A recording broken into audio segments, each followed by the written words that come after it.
Hey everyone, Mr. MC here. This is guide for round 5 of the Manufacturer Series Exhibition Season 2. Let's get this started. Your first braking point is going to be just after you pass the 100 meter mark. You'll be braking hard for a while, carefully ease off of the brakes, turn in, and bring yourself all the way to the left side of the track. This will set you up so you can go through this part flat out and take advantage of the curves. Still keep taking advantage of the curves to help your car rotate through this long left turn. Now you want to bring yourself to the right side of the track, look for the 100 meter board on the right, and you want to brake just before you pass it. Brake hard for a short while, carefully ease off of the brakes, take advantage of the curves if you can.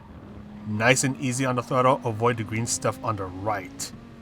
Take this left turn flat out, bring yourself to the left, look for the 50 meter board and brake hard for a moment just before you pass it.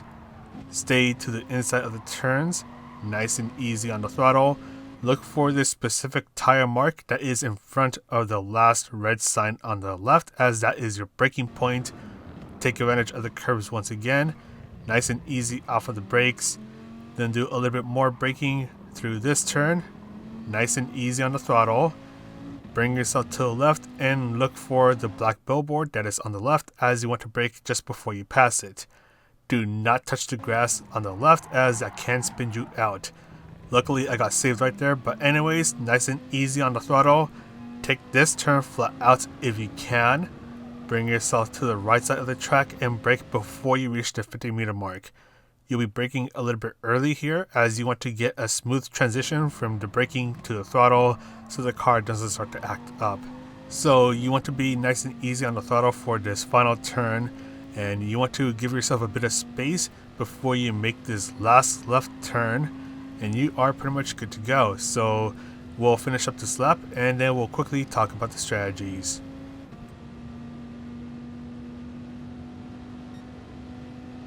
For this qualifying session, you're only going to have 5 minutes to try to get a good qualifying time.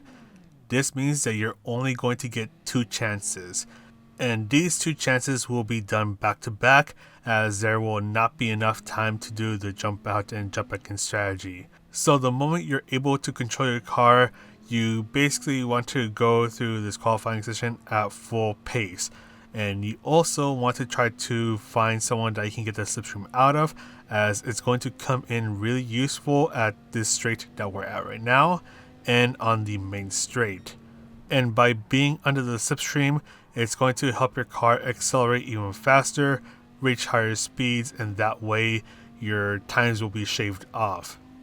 But you need to position yourself just right so that you're near the very edge of the slipstream range, which is 3/4 of a second behind the car. So you want to try to be on the edge of it, because these straights are a little bit long, so you will be catching up to the car ahead of you, unless if they're under someone else's slipstream as well. And if you get the slipstream but you're too close to them, then you risk getting, too close to them. And if you have to end up battling with them or just trying to pass them, especially if you go through a twistier part of the track, that's going to end up hurting your own lap time. So really, this is just a matter of trying to position yourself just right so you can still be in the slipstream range, and throughout your lap you won't have to worry about getting too close to the car ahead of you to the point where you have to change how you're driving through these turns. So at the end of the day, you only have 2 chances to try to get the best qualifying time possible and take advantage of the slipstream, but make sure you position yourself just right so you don't get too close to the car ahead of you in the middle of your qualifying lap. So for this race, we are doing 15 laps at Interlagos, and we are only given the racing hard tires, so there's no tire requirement.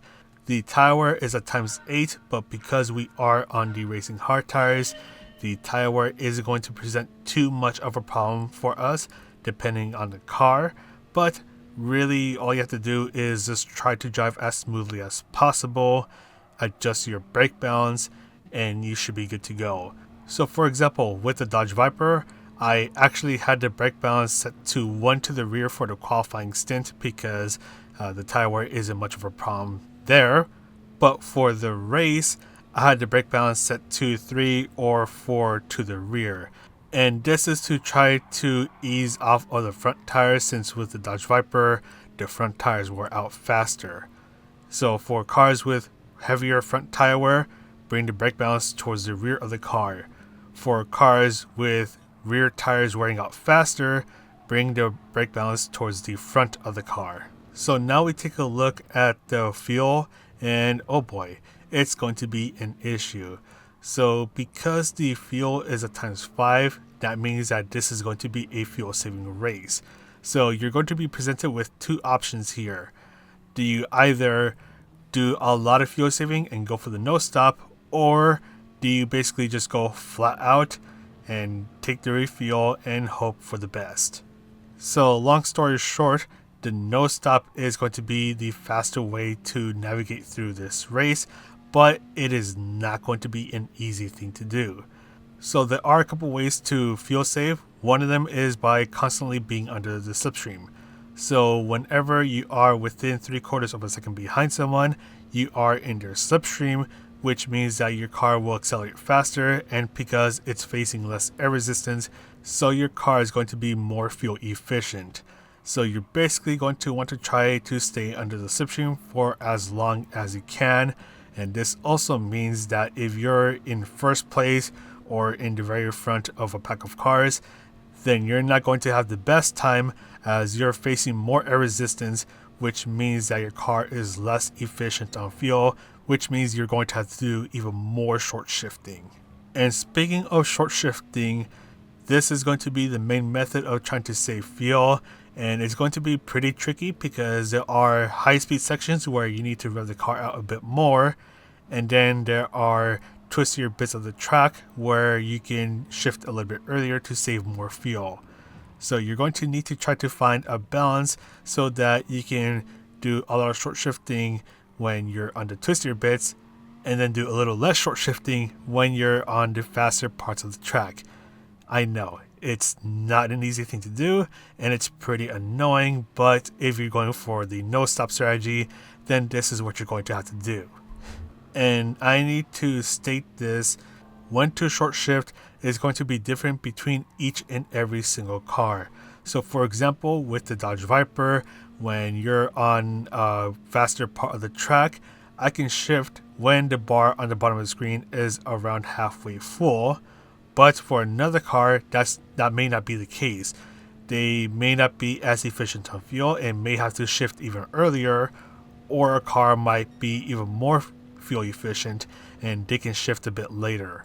And with these 15 laps, you need to use around 6.5% of fuel per lap to be able to complete the race without having to refuel. And it's going to come down pretty close, and you'll see later in the clip where I almost ran out of fuel at the very end of the race. So for those who are not on the Dodge Viper, you're going to have to do a little bit of experimenting to try to find out where you need to shift to be able to not only be able to save enough fuel to finish the race, but to also keep up with the pack. For those with the Dodge, you can basically just watch this clip and you can see where I'm shifting and then just try to copy that. And hopefully it ends up working out for you. And if you're always under the slipstream, that is also going to help, as you'll be able to save a bit more fuel, and you can possibly even bank that extra fuel to try to make a push at the very end of the race. And also I want to quickly show you the fuel mapping screen. So this is at the bottom right hand corner of your screen, usually where the map is, and to get to this fuel mapping, you can press left or right on the D-pad or the plus and minus buttons on your Logitech wheel. You will need to do a little bit of scrolling because there are things such as your optimal lap, the map itself, radar, brake balance, and one of them is the fuel mapping. So it'll tell you how much fuel you have left and how many laps you have left to do before you reach 0%. And in terms of the remaining laps, it'll show the number depending on how efficient you are with the fuel saving. So if you do even more fuel saving, then that number will go up a little bit, or it'll just stay at a number for an extended period of time. But if you start to push, then the number will start to go down a little quicker. And another cool thing about the fuel mapping is that you can adjust the values here as well. So you're going to be on 1 by default, so this is giving you 100% of your engine power. But if you want to start to do a little bit more fuel saving, you can adjust the number to go anywhere from 2 to 6. 6 being the leanest setting, and with 6, that means that your car will be using the least amount of power, but it'll also be the most fuel efficient. And you can adjust this to try to help yourself stay within the pace of everyone around you, and to also make sure that you're able to finish the race without having to refuel. And as you see here, I have 4.1 laps of fuel remaining, 4.0 now, and we're at lap 12. So right now I am in a pretty good spot. I have just enough fuel to finish the race. And if this sounds a little confusing, let me just try to put it this way. So with lap 12, I have to do 4 more laps. So I have to do lap 12, 13, 14, 15, and I have 4 laps of fuel remaining. So that means that I have just enough fuel to be able to finish the race. So hopefully it clears that up, because I know when I first started hearing about this, it was a little confusing to me. But do you have to use the fuel mapping? No. It is possible to do all of your fuel saving simply by doing short shifting and by staying under the slipstream. And in this case, for this clip, I was able to do all of my fuel saving by short shifting. I didn't even have to touch the fuel mapping at all. And with all this fuel saving, you'll be able to have just enough fuel to be able to finish the race. It will be close, but you'll be able to avoid having to refuel, which will lead to a big pit loss. And with the zero stop, it's basically going to be the faster way to go around this. So let's say that fuel saving is not your thing. Alright, well, let's go ahead and go all out. This means that you're going to be going much faster than those who are fuel saving. So you want to try to get the heck away from them. Try to build the biggest gap possible, because you're going to face a big pit loss when you go refuel. So in this case, I was lapping around 0.8 of a second per lap faster than second place. And we're going to go ahead and go to the pit stop and refuel. And we're going to end up losing quite a bit of time because we didn't really do any sort of fuel saving. Once again, we're just trying to build the biggest gap possible, so we're forced to go all out. And we're refueling at 7 liters per second. And I just want to put that out there because I know there are some races where the refueling rate is different, but it is at 7 liters per second. So first place passes by, and we're going to end up losing around 14.5 seconds. So it's a big pit loss, and the one in first place was around 7 seconds behind us, and now they're 7 seconds ahead of us. So you can see where the pit loss is, and it's going to be really difficult to catch up to them unless if they really mess up on their fuel saving strategies. And if they're able to perfectly pull it off without an issue, then they're going to finish about 4 seconds ahead of you. And you also will likely have to deal with traffic after you got out of the pit stop to try to fight your way back up to the position you were at before you went to the pit stop. So it's going to be a pretty big hassle if you do the one stop and everyone else around you goes for the zero stop. So when it comes to the higher split lobbies, you're going to be seeing the zero stop being used more often. But with those in the lower DRs, the lower splits, you're going to see the one stop being used more often. And you're going to need to ask yourself if you're able to do a lot of the fuel saving to try to make the whole race without pitting. And I say this because this is definitely not an easy thing to do, and you have to do it for pretty much the entire race. So if fuel saving is definitely not your thing, you can't do it for one reason or another, then you're going to be better off just doing the one stop, and hopefully those around you also go for the one stop as well.